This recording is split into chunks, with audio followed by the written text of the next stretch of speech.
ಸಂಗೀತ್ ಸಮರ್ಪಣ್ trust Shivamogga ವತಿಯಿಂದ 2 ದಿನಗಳ ಧ್ವನಿ ಸಂಸ್ಕರಣೆ ಮತ್ತು ಸುಗಮ ಸಂಗೀತ ಕಲಿಕಾ ಶಿಬಿರವನ್ನು ಮಾರ್ಚ್ 15 ಮತ್ತು 16ರಂದು ಆಯೋಜನೆ ಮಾಡಲಾಗಿದೆ.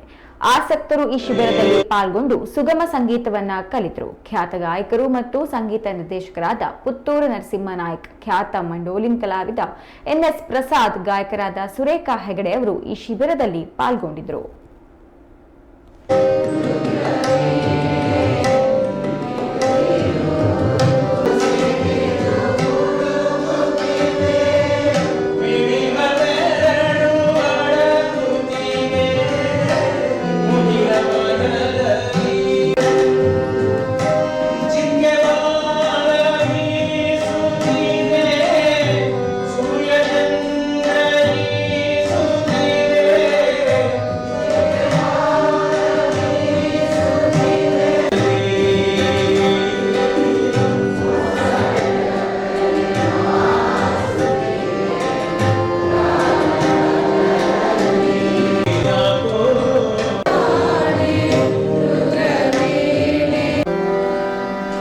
Tanti